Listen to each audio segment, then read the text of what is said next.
тіл байлығы елдің елдігін, жұртшылығын, ғылыми әдебиетін, өнеркәсібін, мәдениетін, қоғамдық құрылысын, салт санасының, жауынгерлік дәстүрінің, мұрасының қай дәрежеде екенін көрсететін сөзсіз дәлелі мөлшері.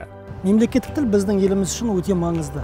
Өздеріңізге белгілі Қызылорда облысы Арал ауданы Тексеру кентіне дүниеге келген болатынмын. Яғни көптеген қазақ балалардың арасында жалғыз түйір орыс бала болып өскен болатынмын. Менің есімім Гаврина Алла Николай, қызы Арқалықта туған кезде Қостанай облысында. Жергілікті басшылар солай деп жазып қойыпты. Николай қызы деп. Өте бір ерекше бір тұстардың бірі дер едім. Мен Африка Нигерия мемлекеттен Қазақстанға 2014 жылда келдім. Келгенде ойынша киналда жоқпын. Себебінен мен мұсылманмын. Екіншісі қазақтар бізде қонақжайлық көрсететін. Мен осы мектеп табалдырығына баратын кезде қазақ тілін, яғни біздің мемлекет тілімізді толықтай меңгерген болатынмын.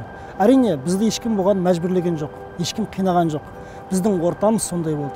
Мемлекет тіл үйренгенімізге өте қатты қуаныштымыз. Өйткені мемлекет тіл бізге көптеген үлкен мүмкіндіктер берді.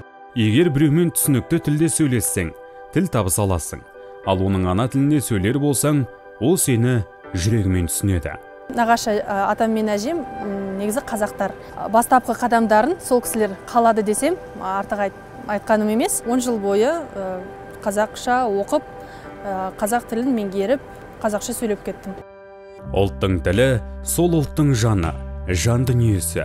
Ол жүректі соқтыртып тұрған қан тамыры сияқты. Егерде қан тамыры жабылып қалса, жүректе соғуын тоқтатпай ма?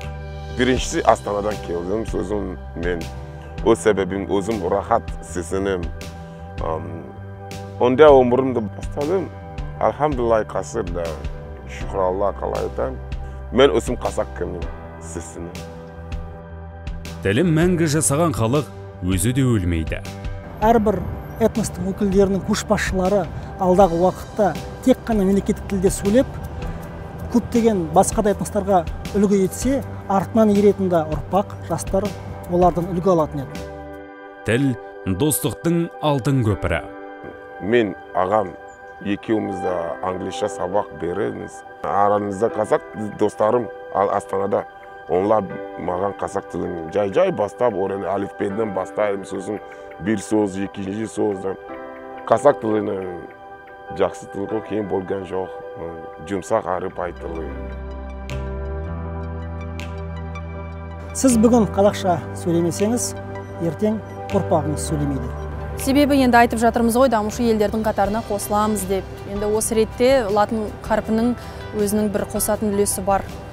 Қазақстанның болашағы қазақ тілінде өз ұлтының тілін біліп көрмекте.